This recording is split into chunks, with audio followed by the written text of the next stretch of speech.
ایوار باش بینرین هجا و خوش تیوی بینرین بادینا ساد بینرین ایوارا بادینان خوش حالین چارکا دیم و هنگش نفی کدوش بوی پیشکش کرنا برنامه هوای روزانه ایوارا بادینان بینران وکو انسانن کو برنامه ما روزانه رابطن میوانداریا کسانه که انا بیشین چند کسانه بوده که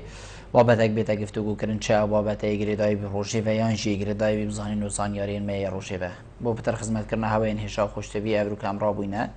میوانداری ماموستای زور برای اسم ماموستا عیدو بابا شیخ اندام خولا ایکیا پارلمان کردستانی چنکو افروکا وکی افروکا سال 1992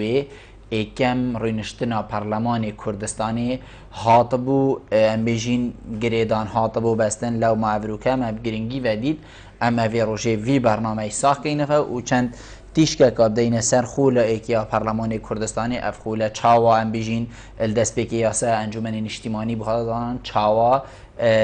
اوی پارلمانی دست بکاری خو کرد گرینگی اوی پارلمانی چه بو بحثی هندک یاسه که این اوید کو پارلمانی ده هاتینه پسند کردن و هجماره کدیا بسیاران و کیفا لیم دست بکی دی بره وی راب خورتی و چین اوام آماده کردی سری کم پارلمانی کردستانی پاشی هم دی وگرنه و استودیو بو تمام کردن برنامه و گنگشه کردن بسیارین ما آماده کردین گل مبن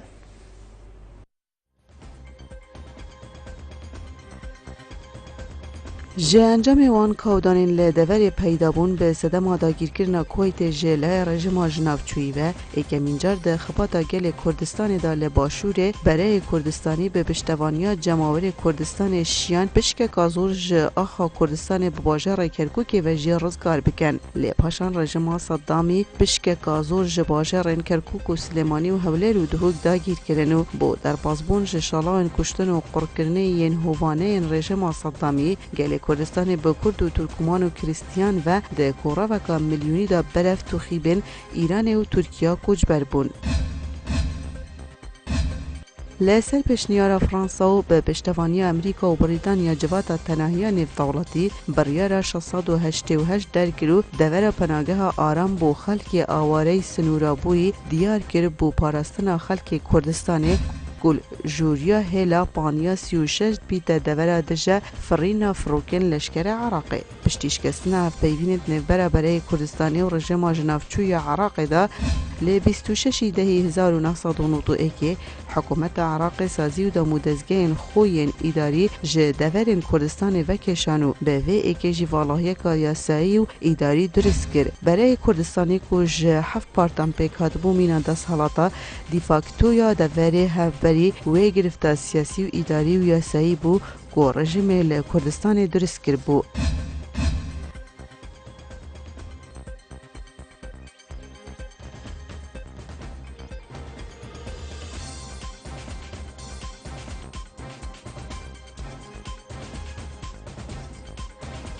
جه پیخمت پریوبرنا هرمی و دانانا دا سالاتا یاسایه برای کردستانی هزر لدامزراندنا سیستم که پارلمانی کرد به ری انجامدانا حل بجاردن آزاد. سرکرداتیا برای کردستانی لجنکا تایبت بکینا که جه 15 حاکم و پارزر و ماف پرور و نینرین لعنین سیاسی ناو برای کردستانی پیک هات بو. پشتی چندین کمبون و دانستاندنا ده دمیدن برا 23/12/1991 حتی 28/1/1992 و لجنه پروژه یاسا اک پیشکشی سرکرداتیا سیاسی برای کردستانی کرو لروژا 28/4/1992 جله برای و بریار لسرهات دانو به ناو یاسا جماره اک یا سال 1992 یاسا هلبجارتن جواتا اجتماعی کردستان عراق هاتا پسند کرن. لبر روناهیاوی یاسای ل 19/1992 اکم هلبجارتن پارلمانی و هلبجارتن رابر بزاوا رزگاری خوازا کردستان به ریا دنگدانا گشتی و نهینی و راستاوخو به پشکداریا نزیکی میلیون دنگدران دیدا و به هاریکاری و پشتوانیا چاودرین بیانی و دوست انگل کرد پریبچو. ل 4/6/1992 اکم کمبونا پارلمان کردستان هاتا انجام دان. بله دوباره فکرانه و ما مستعد و جناب تگل بخیر هادی سر چاوا ابرو کبو ایوارا بادینا زور دوست ما مستعد بیجین که یان چاوا یا سایا انجمن اجتماعی یا خولا ایکی وان بو خولا ایکی یا پارلمانی کو پارلمانه که بیتن که اف یا سایا درکر شاركة سپاس ئەو وەکو راپۆرتێش دەرکەفتی پشتی حکوومەتە ئاسیاوی وەختی بڕیاردایک و هەموو دەستگەهێت خۆیەت حکومی بکێشت هەرێما کوردستانێ هەنگی سەرکردایەتە سیاسیە بەرەی کوردستانی ناچار بوو بیر مەسەلەکێ بکات و وەکی قوارەکی دانێت دەستگەه بێنە دروستکردن بۆ ڕێبەبردنە کار و بارێت وێ هەرێمێ هەلبەت ئەوێ بەرای سیاسی سەرکردایەتە بەرای کوردستانی بڕیارێکدا هەشتی 4 92 هەلبژارتن بێنەکردن لە پەرلەمانێک بێتە دانان و پشتی پەرلەمانی حکوومەتێک بێتە دامەزران بۆ دانانە یاسایە هەلبژارتنێ هەلبەت دونجانن بێت هەندێک پسپۆر و تایبەتمەند بێنەوەکردن وەش بەر هەندێوان 15 کەس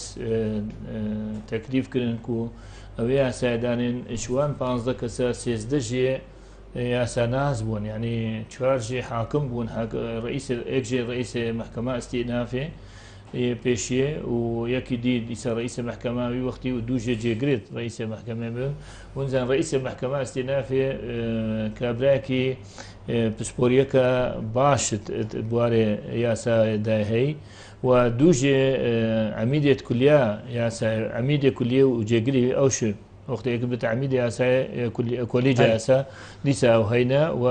تقریبا 7 پارێزەش تێدا بوون دوو مرۆڤێت ئەو تێدا بوونیەت سیاسی نوێنەرێت بەرای کوردستانی هەرێک نوێنەرێ ئەوەکێ بوو و یەدی هەموو کابرایەت ینی پسپۆر و تایبەتمەند بوون ئەوان ئەوێ لژنێ نزیکی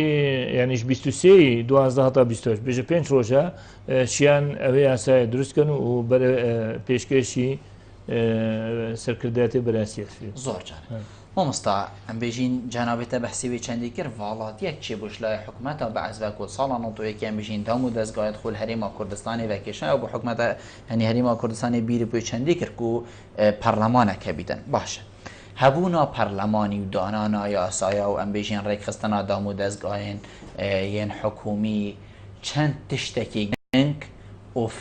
وفرض بو الویدەمی و هەرێما کوردستانی یانە بێژین بەرەی کوردستانی و هزر توی چەندی دا بکەتن پەرلەمانەکە بیت و بزیترین وەقت حقیقەت ینی هەکەر مرۆڤ پێداچوونێکێت و مرۆڤ باشت vê راپۆرتێدا تێبگەیتن مرۆڤ بینیت gelek leze hatiyekirin yani mavê heyva da dengdana çêbû helbijartinê dîmayek hatin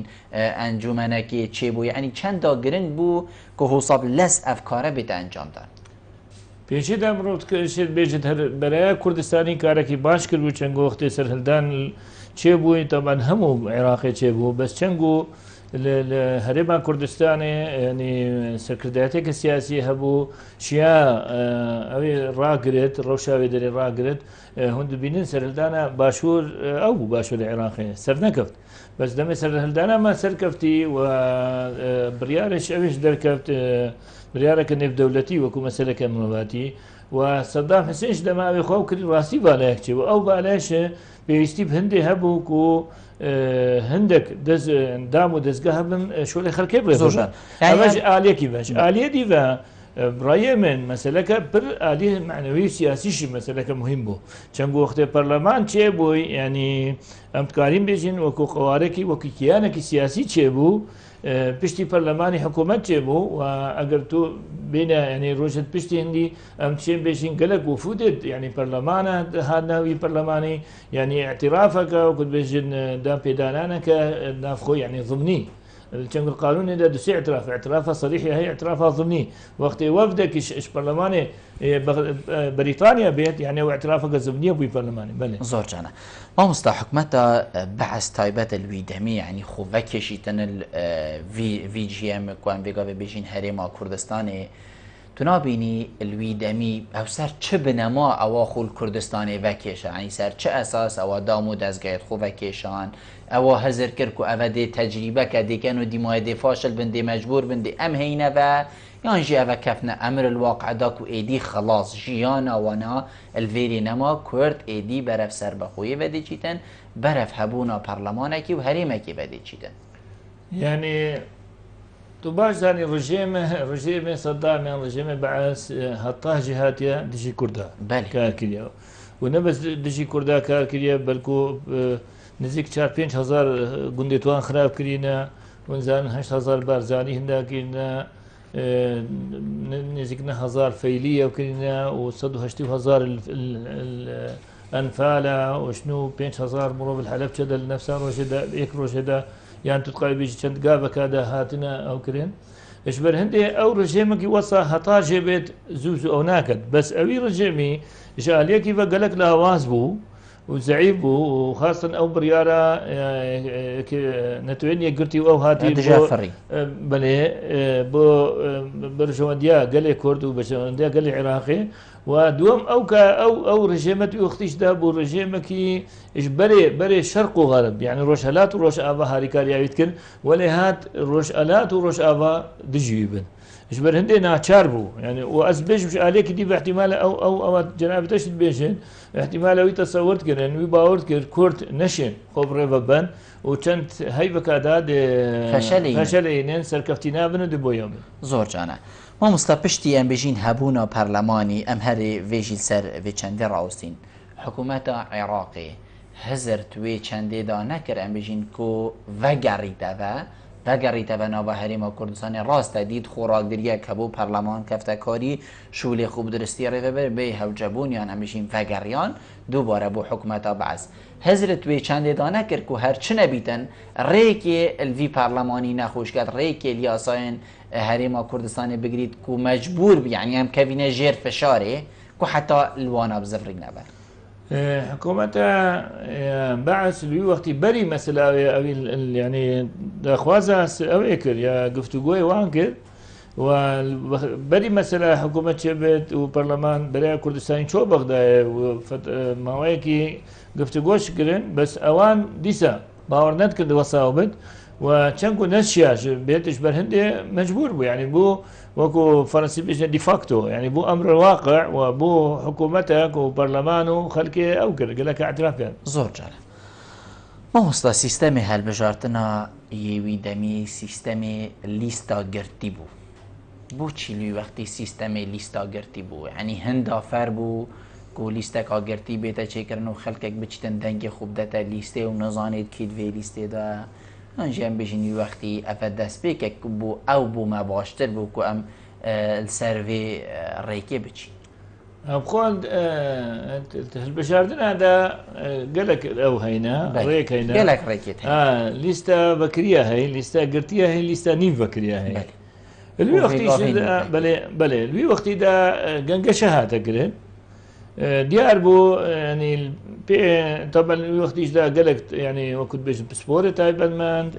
قالك سياسة مدار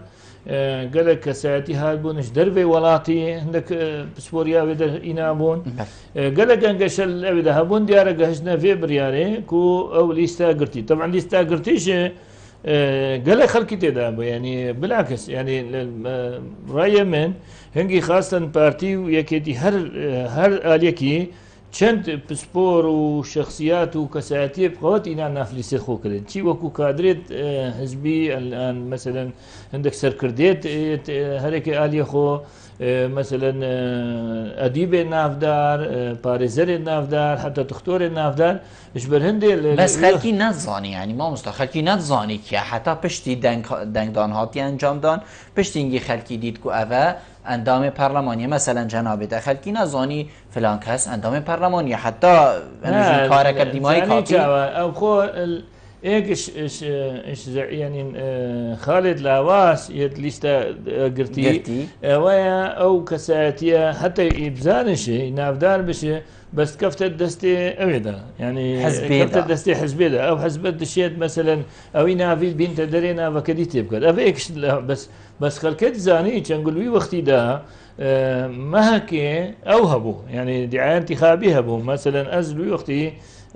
مرة عندنا مال كان ذكر طبعا ما تجربك هبو دهروجا ماشيا ام بلافوكا كو هالهيله ما شاف كل دهوكي ما او ينابون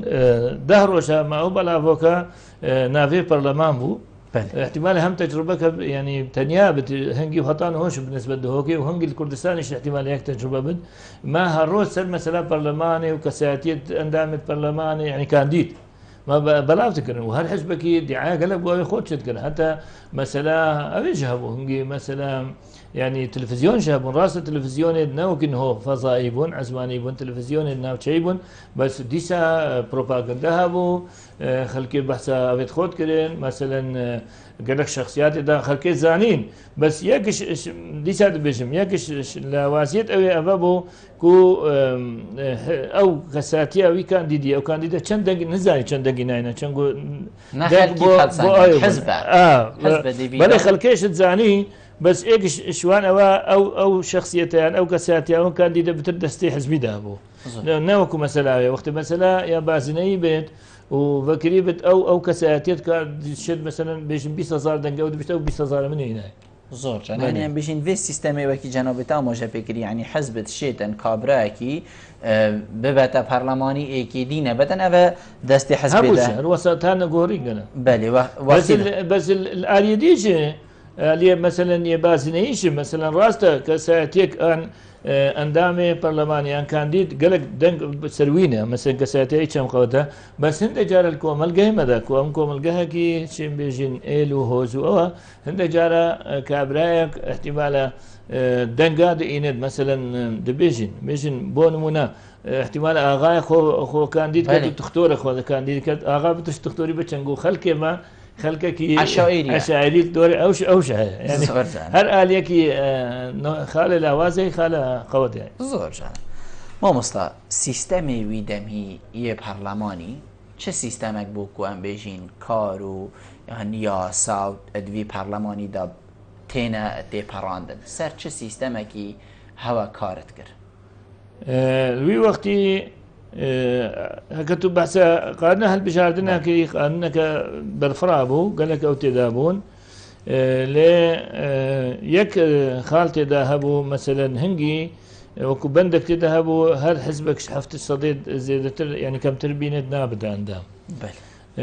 أبيل الوقتي ولا كركو قالك أف حزبت دي مخابن نقشنا أوي جوان حزبت يعني بس بارتي وكيتي قشنا تقريبا بينجي أو بو يك حزب بتشو قشتي أوش زحمة كيشان أوش بوها فيمان القل يكتين اجتماعي وليستا سوس نجيب كان يعني أنا كسك فراكسيون وهروها تيكوشاني راش دران بوش مخابن أو نبون أبي كان دي ديوان شهيد روفو أو زو هذا الشهيد كرين ولا يدي مثلا كتلة الزر تني برادرية بارتي ديمقراطي كردستان زور جانا ما مستعمل ديفي بيواندي ورقرين ديفا قرينا بسر سيستمي حفتش صادي وبشكداري كرنا البرلمان قاق خانم ايفار باش ايفار باش بلا سرچاوید من كرمك بلا تقدم ايفار كيف خابت شعيدو ممنوني تما كرمك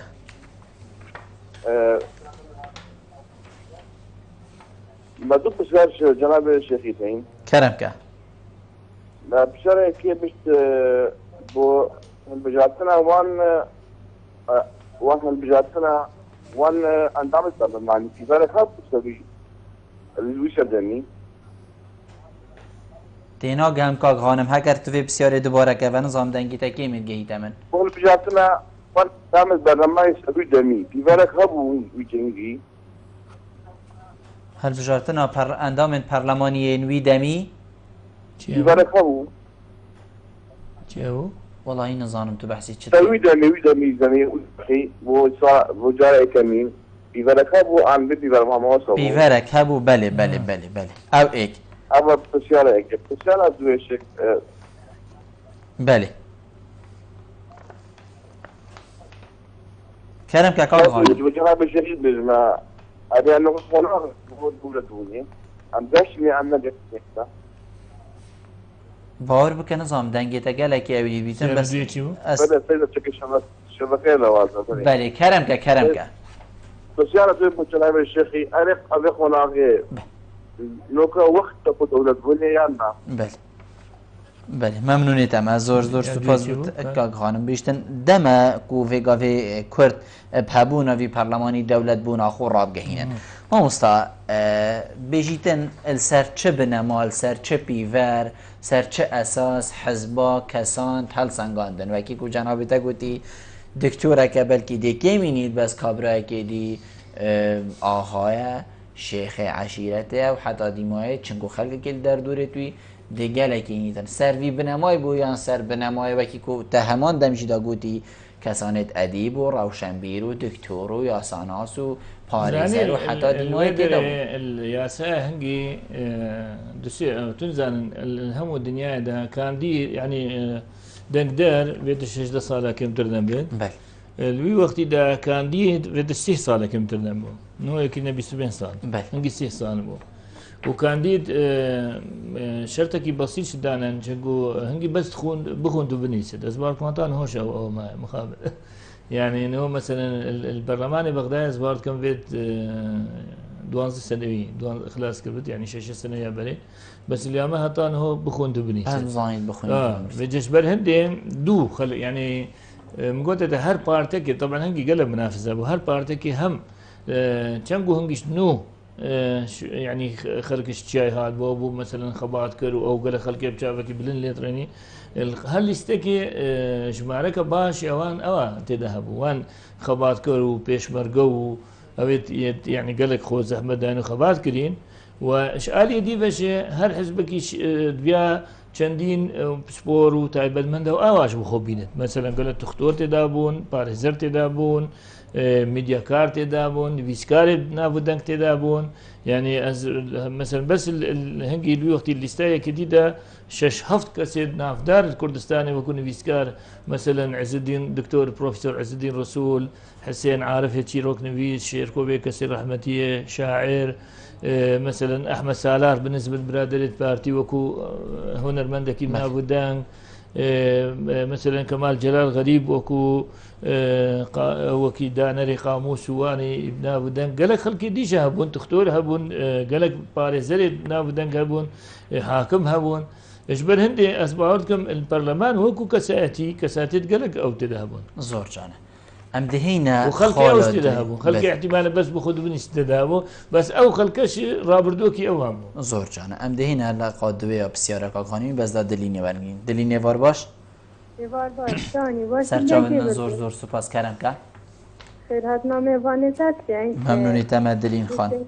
بشكل بس بسيارامل بيري وقت سالانو قويتي وان همي حدثام جهشينا برای كردستاني بكاتي برلمان بكاتي ام جهشينا يعني رامدتي وبشتي ام جهشينا نوطويتي يعني الدفمة ما هنجي هزر وقت تاتا قوتن هنجي عمري ما انا ابو بس تاتا قوتن يعني داي بابت مدرسة شنيكا ما فش فوتويتي ما ظاني جيان يا شوية بل اريل بيري ام محتاج او الويت نبي اگر ام مقارنه جل بريت يعني ام جاركادي محتاجي برای كردستاني نانا يعني ام تديدي برلماني نتاينا ام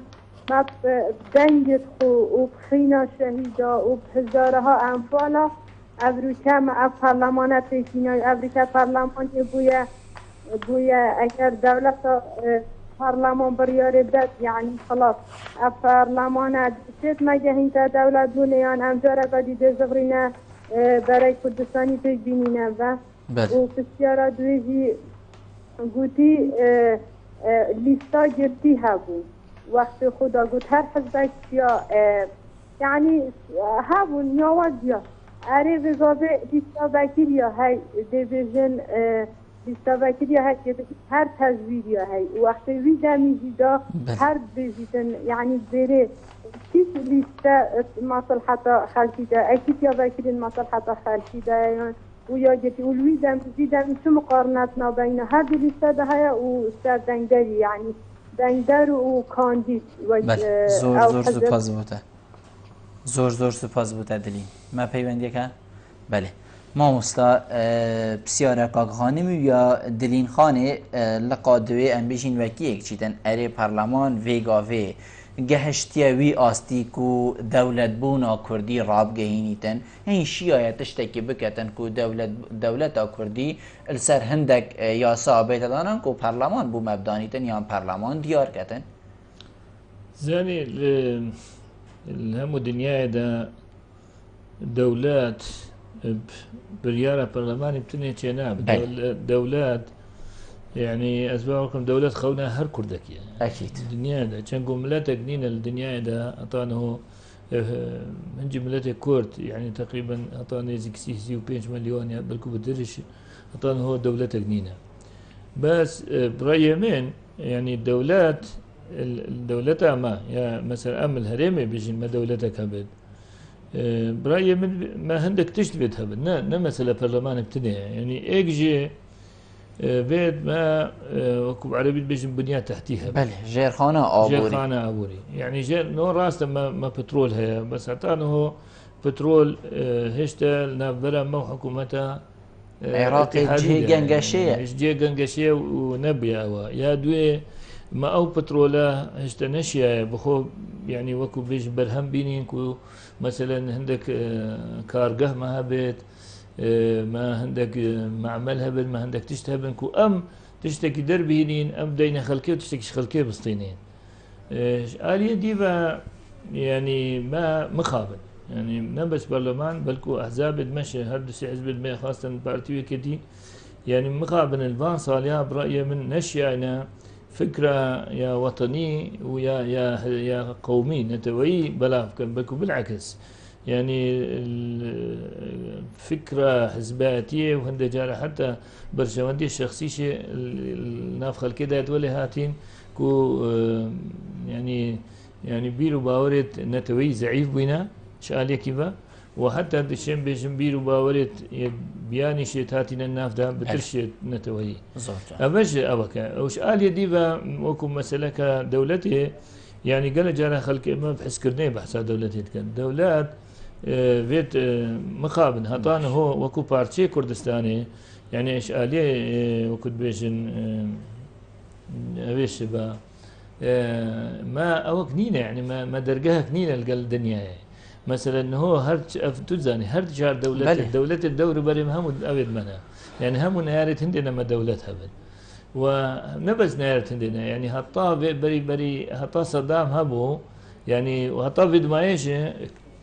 تركيا وإيران وسوريا والعراق هر سهيفا بيك برونشتن هطا دجي كردها يعني او هم دجي يقبون بس وقت بو مسألة كردا او القليقبون اري دجي كردا او القليقبون اشبر هندي ام مسألة همو ازباورتكم اسطنقن دولتا كردي تشيبت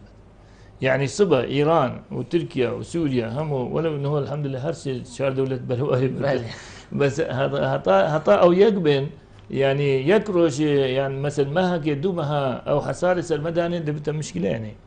اشبر هندي سيفيدار مزو برو دولة بوني فابتشن بس دولة بون ندسي برلمان بتني دولة بون فيت ما بنماية دولة بون ام بخود زور جانا ما مستا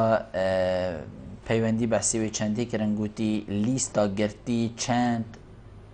تزویر تيدا بو يعني يانوي وقتی شيا لیستا گرتی تزویری بکد و تمان دم دا کیش پترت خدمت خلکی دا لیستا وکری گوهریک بچیدن دنگ خوب ده تو دنگ خوب ده تا کاندیدی لیستا گرتی یان لیستا وکری کیشک باشتره هم خوام بري بسيارة اسمش من هردو مسألة قوتن يعني الليستا فكرية هي ليستا كرتيها هي وليستا نيف فكريش يعني مثلا ليستا قرتي او مثلا هر بارتك ليستا كده او كاد او نافا او دي تصرفت الوي وقت ده ايك او مسألات ده يعني مثلا او كساتيان او اندام برلمانا اتكفت الدستي حزبي ده بترشع يخوان كان قود مثلا او بارتا بيشد افدن قيد من النيت انا درست نزانت في كان دنقينا هنا اتليستا يا فكري خاصة يا بازني او هند جارت فيكم القه مدى هند جارة مروبت مخابن يعني هند جارة مروبت لاواس احتمالاتين مثلا كانقو مروبكي قال خلقي هي مثلا دبيشن كوري سروك إيركيا يعني مثلا كوري أوكيا أو خلق هم دنجدي دتيه بس أو نزانة وكفاءتها عنينا يعني قال جرى بشيء بيجي النقطة يعني خال الأواسد فيش داهي خال الأواسد فيش داهي بس سلهم ديرا أسبينهم حتى اللي استاجر تيجي هاجر أو كساتيت بنا أندام برلمان كساتيت قوات وهيز وأوبن أو دكارن دوري خوبينه وديا أويش دا قال جرى تنقو بو زانينا أوين خشكا أو كريبو دلين یا پرسیارکردی نینە پەرلەمانێکی سەد هەموو ئەندامێتوێ ئەو بن یعنی هەموو پەرلەمانەدا دەبینی هەندێک مرۆڤ گەلەکت ئاکتیڤ بوو ئەوەن حتى البرلمانات أوروبيشدا يعني صداصت نين همو هميت أكتيفن هاد برلمانك هندك أكتيفيتي دا زورجان أمدي كاك إبراهيمي وارجرين مامستا كاك إبراهيمي فارباش كاك إبراهيمي أكر كرم كي حلو ادرا سرچاوندن بس دنگيتا گلك كيميتي ممنونيتا ما كرم كا شاو سرسري من كرم كاك إبراهيم بله از زحمتات بله تمام بله از خلال يعني غاية دقيقة ممنونيتا ما كرم كا كاك إبراهيم پەیوەندیۆتە نەمۆندگەنە مامۆستا هەکەرتە بوومە پێداچوونێکی ئێکەم ڕووینشتنە پەرلەمانی بکەی ئێکەم ڕووینشتنە پەرلەمانی کوردستانی کوت ڕۆژەکەوەکی ئەبروکەدا ئەم هەندێک ئەم بێژین بەحسی وێ ڕوونشتنی بکەین ئەم ڕوونشتنە چاوا بوو بڕاستی احتیمال دیرۆکە گەلێک کوردە هەر چار پارچە جارە ئێکەیە پەرلەمانێک بێتە دانان پەرلەمانێک بەهەڵبژارتن بێتە دانان و پەرلەمانێک بێتە دانان بێیک و دەستێ نەیارێت گەلی کورد تێدا هەبن مەسەن بەلکل بەرێژێ هەندێک ئەنجومەند هاتە دانان بەس حکوومەتە بەغدایە ئەو مرۆڤەت تێت کردیە دژی بەرژەوەندیاکو بەس ئەوێ جارێ خەڵکی کوردستانێ بتایبەت خەڵکی هەرێمە کوردستانە عێراقی یا باشوور ئەوانە يعني بدلي خو فيانا خو او خلق هالبشارتي او رونشنايا كي وكو فيستيفالا كيبو وكو جشنا كيبو يعني راسي خلق حتى وقت تشوين هالبشاردني شيء يعني باور بك اسقام بيجمة الصدى احتمال هفتي هشتيش خلقت شو يعني حتى بيراميد بيرجم كوتو همو شون اوي لو ما او روجا كبر خوش بو وهمو سركندات يا كردستاني يعني دربي برلماني شام حاضر بون مثلا بريس مام جلال بريس كاك مسعود هم او بريز تنجيت سركردت احزاب دي وكو وقتي كاك دكتور محمود كاك ابي بزود سلوكي بزود اسلامي قالك الشخصيات دي وقتي حتى ميفان شهاد بون اجبر هندي وقتي دا او روجا كبر خوشو بر أول يعني ديار بو ديروكا قال لي كردستان ده وفعلا وكو مهرجانك وكو جشنك زۆرجانە مامۆستا ئەم دێ پیچێک بەری چینەوە پرسیارێن دەست پێکی من شبیر کرد ئەس بگەهینمە جەنابێتە پەرلەمان دەنگدان هەبوو هەندێک حەزب پشکدار بوون هەگەر هەفتش ساڵێ نەینی ئەو پشکداریت پەرلەمانی داناکات لێ دیمای هەروە لێ هاتەن بێژین بوو پێنجی بۆ بە هەردوو حەزبە ئێکەتی و پارتی تو نابینی خاڵە لاوازیە پەرلەمانی یان یا حکومڕانیە هەر لوێ ڕۆژێ دەست پێ کرد وەختی 50-50 بیت هەکەر کەس نەبیت بێژیتن ئەف تشتە خەلەتە ئەف تشتە درستە باشەتی چاوە خزمەتە خەلکی هێتەکردن تو نابینی ئەو خەلەتیە و ساڵە 92 هاتیەکردن پێنجی حتى ساڵە 2015 و ئاها گافێ یاد گەلمەت هێتن من وقت ميلادي بحث دولتي كري من يمكن بحث أولي بحث مسألة عقليتها أي كري يعني الدولات إيك شوال أوايا سيفيدا صب الدولة بتدانا بس دولة إيك شوال مسألة بيت عقليتها أوي هبت يا دزقة يا بريفا برني هبت أري يعني تدزقة هبت وكل بيجن قانون سروال بد بس درستي سروال بد مثلا برلماني راس بينجي بو بس راستي هنجش رخناها بو قالك ساعتي بقول عندي الدورايكي الخلايكي تشنكو خلايكي بو تشنكو هر حزبك بيا قالك دنقا بينات تشنكو هنجي بارتي كتب راسيش نزيكي يقون وجاب قالك ساعتي اوي نابون يعني قالك ساعتي نحزبي بون باور بك مثلا بالنسبه ايكتي جيجري برلماني كوش الي ايكتي بو ني كتبو كابراكيش دربي كتبو بس كابراكي سياسة مدار بو قالك عمري خود كومنستية دا برد بو رحمتي نجاة عزاغا نه كتبو بس كرد بو وكردكي او بيش كفتي بو چنگو يعني قال لك الساعتي دي شهوة رخنات كرين أو كرين بس مسألة مسألة 50-50 ومسألة بتل أو إذا هات دانان بتصير المسألة حكومتي دان لما حكومتها هاتي دانان مخابل ما هنجي شقود بس حكومة دما هاتي دانان راس الهم الدنيا دا أو حزبية حكومتي تشيت أو يعني أو الهربشار دنيا تبان هف إيمانك تشيت كان حكومتي تشيت كان بس أب هردو حزبين موقتي حكومة تشكري يعني تشنقو برهنجي قالك يعني بسبوري وخبرة وتجربة نبت مثلا حكومتي ده كفدت هندك أو هذا رأي من هندك هذا إيش شو أنا أبو يعني أو نيف بنيف يعني 50-50 شور كن هطا خوالي يفتشكي يقل خرابه يعني مثلا وقال جانا وزير وكيل وزير عيني صلاحيته ومش تشكي خرابه يعني قال جانا هنجي بو صحبتي تقولن أبا مثلا جيجري وزير تقولن أبا ريجرا نجيجرا تنقول جيجر إيش حزبك يبو ووزير إيش حزبك يبو قال جانا تشتري وزير تذكر جيجري نذكر يا برو فاشي أو جيجر ووزير وهات هطاوي يعني هند جانا مدير مدرسة يعني بري قطب خانك هكا مثلا بارتي باب جيجري يجيتيبا أنا برو فاشي رجع أف سيستما وأف عقلية تنين الدنيا ده يعني إنه الهم دولتها قال جاء مثلا دو حزب حكومتي تشيت كان بس وزيرات جهورا كان وكيل وزيري الهم الدنيا ده وكيل وزير أو مروفيا خاصة بجنة وكيل وزير الأقدم يعني كابن أو وكيل وزير الأقدم أو مروفيا بيستيه صالة خدمتها هي وخدمتها خوق هشتي وكيل وزيري نفس سياستي زورجان اللو مال الدنيا ده أو وكيل وزير أو هم وزارة بريفت وزير منصبك سياسية الدف ما ولا نهات بس بو إمزاء كبير بالكو ديماء موافقة خود سربي مسألة سياسية سياستها حسب خود مشينت أن سياستها كو أو هردو حسب بيرابين بس الليرة ولا هات يعني مدير تربية هكا بارتي بابي جكري كتيبة أن بروفاشي هكا باريسكا يكتيبة بتوي بارتي با يعني ولا هاد بيج متهطر فبريت أوي ولا هات يعني هند جار احتمال حتى فراشة أفنين الدنيا ده أفتشتدين يعني ولو ما هطان هوشي أب مثلا مخابن هطان هو بردوامة مد وقت دا راسي قتارق نبيسي سربية مثلا بس كسي ناخد يعني ما هنجي قوت حتى مثلا لشكر بوش مشكلة ما هطان هوش أو لشكر نهاتي كلنا أو لشكر شديسة سر لشكر بارتي بو جيجر يكتيبو سر لشكر يكتيبو وجا أو هر يكت أو ده شيء جارا وقت لسه فعلا وقت بيا الشر نافخ مخابن أو لشكر بدو لشكر وشر يكودو أم دي بحث الشر نافخوجي كينو رولي برلماني لده أم وهردو بيواندية ورگرين كاك مجيد إيفار باش كاك مجيد هكر كرم كي شوي برو سرسريم كرم كه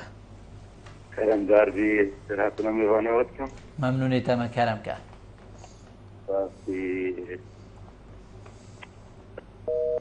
دم مجاله کشید از حس کم دم پیوندی کت راستی زی داخل استودیوی بید بوده که دم هن نچیدن کاکی ابراهیم کرم که و جارا سیاتت گلمی کرم که سر چوا حالا داره سرسری من فرمو ببوره بو جار دین زاشمه بوشته بو کرم که سرعتنا ميواني تجيب كم زور سپاس فرمو لا برا قاعد عيد وجد السنة 20 قال إذا طيبي والسنة 24 قال وحميد مشتاق الطيبي وبرلمان الطيبي شد بله رجاء جهيد كانوا أمباني خدي تاوشي ملك زيد كانوا اشتاق سربي يخونوا حكومة تحرير من كردستان جمارة تشتاقي بكاو بله توی دیری بابتی کاک ابراهیم حقیقت چنکو بابتی ما سرفول ایکیا پارلمانی زور سپاس بو جنابیته ما مستا ما از دست پیکیشی گل جالت بشیم بینران هر کسی که پیوندید که بلا بابتی در نکوید بوده که برتف سری دادن یعنی دیری بابتی دی چا برت سری دادن مش حقیقیه بله خلقی شنگاری نخوش شکل اجنه بله اکید دست پاویتم بابتی بگیره بچن بو بابتش بابتی فرقه که روزه که جنابیت سر شنگاری میفهم بو سر چما ما مستا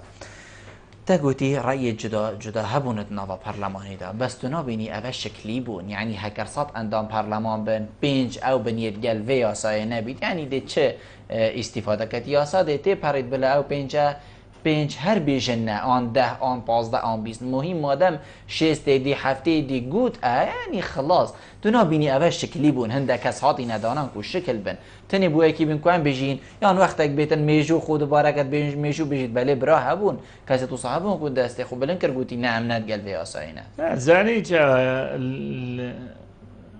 برلمان يكش دسالة يعني أويا مثلا يا سادانانا بله وشاف ديري كرنا ومثلا بودجي بس أبيتينا وقدي ريفا برنا سياسة يا دسالات وجيبة جيكرني بدر مثلا دسالات أويا هاي دسالات كتايبت بيت بجنة دسالات جيبة جيكرني أبيك يا دوي براستي مروف نهو قالك فرق شنقي يعني نهو كردستان لو ما خلق يعني خلق ما بر بحث دولتي كذا تقول نهو بر دولتي بتشونش عندك آلياف يعني مثلا شو عليه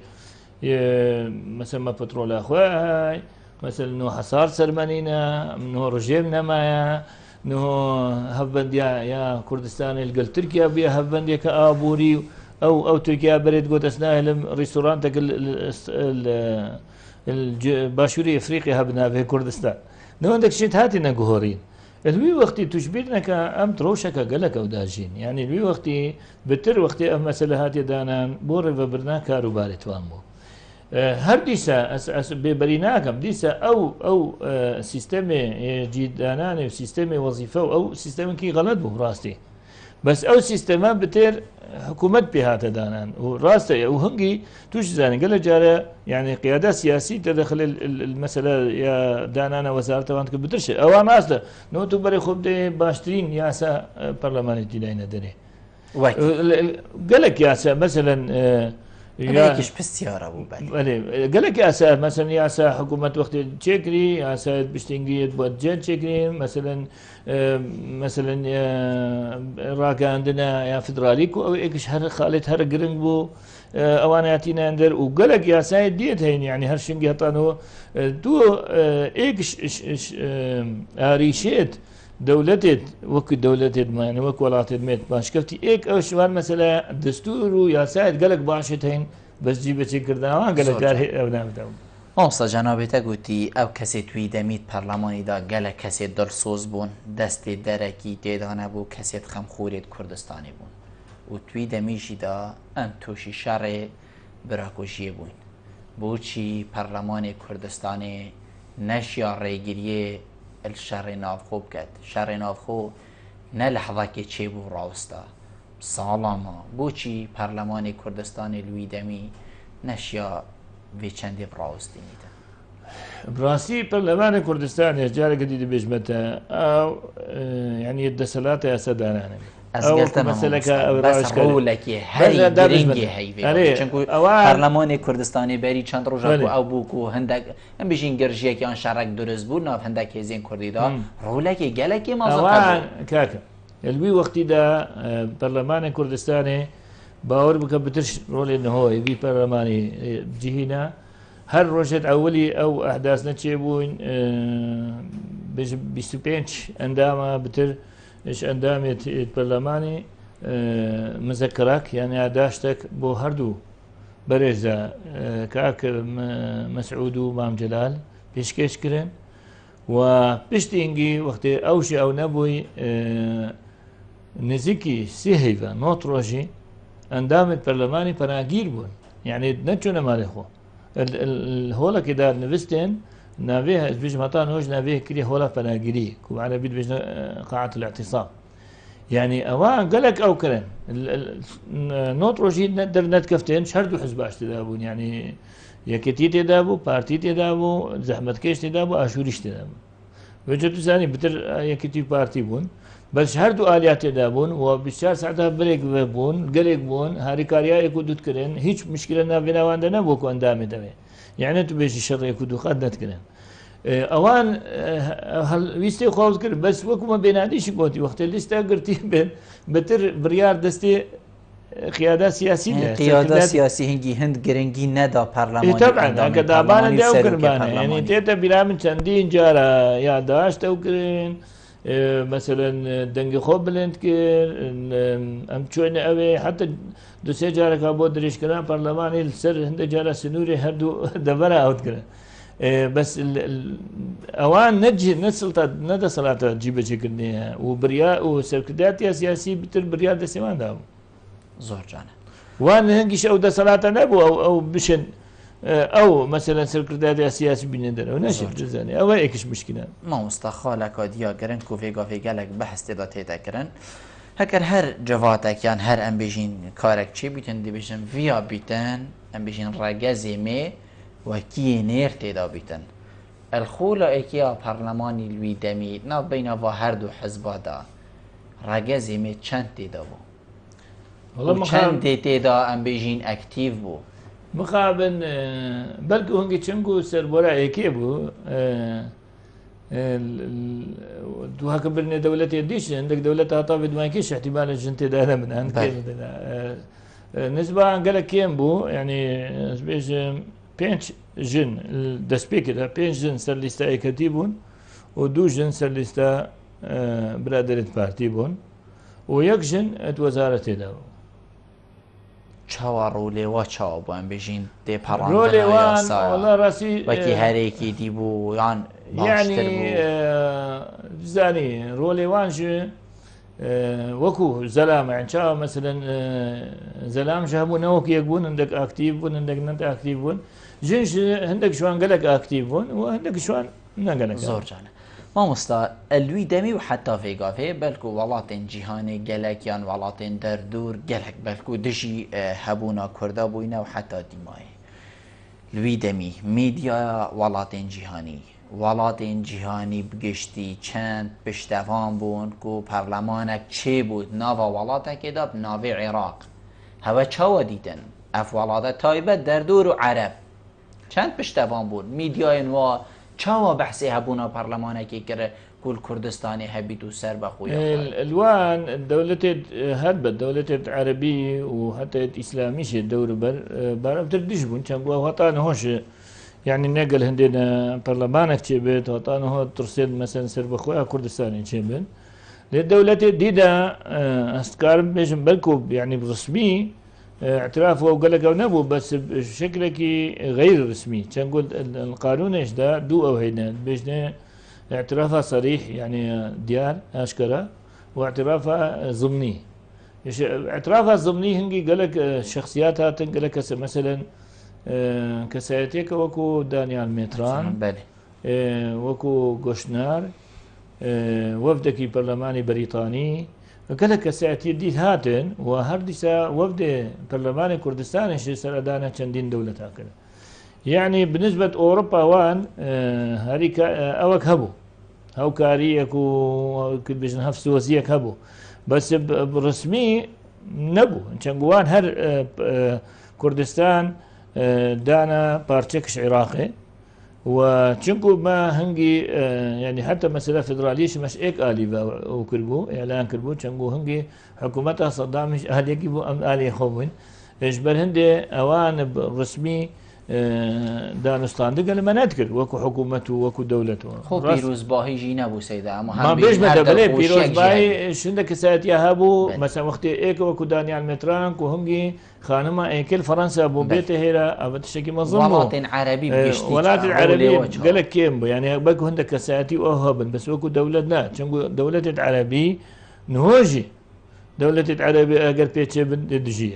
زور جانه مامۆستا دەمە بەرەف دیمەهۆیکێ بەچیتن بەس ئەم بێژین هەکەر جەنابێتە نێڕینەکی ئەکی توێ بینی ڕۆژانە و ڕووی نشتێت پەرلەمانی لوی دەمی هەکەر تو نێڕینێکی بکە سەر پەرلەمانی لوی دەمی و بەراوردیەکێت گەل ساڵە نۆتۆ دوێ و وێدا بین حتا vێگاڤێ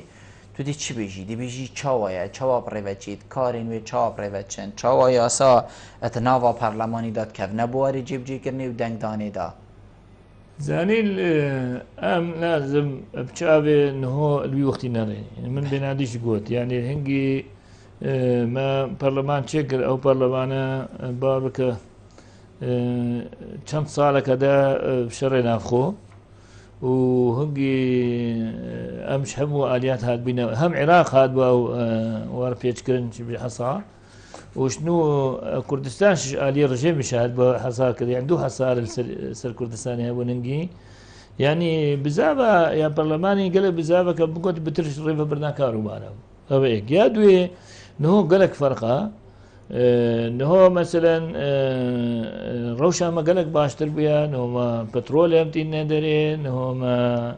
بشتي صدام شوي قنصلين چندين قنصلين هو البايتخت هاي نهو سروك ما وكو سروك هنا بيش وازيكرن دنيا دا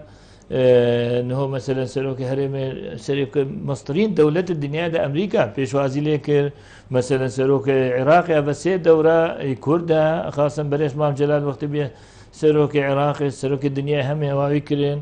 نهو روشا كردا قالك هاتي جدا ابونا اشاليه معنويه وحتى اشاليه ماديه شبه يعني انه ما مثلا حصتا خوش بدش صدياي قالك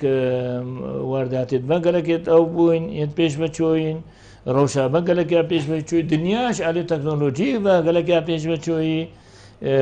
حركة أو بو إنه هنجي مثلا ما 50-50 بو إنه فترة كما أوهبوا أوبسيون هبوا نهوش مثلا البرلمان كردستان ده راست أون بس نا 50-50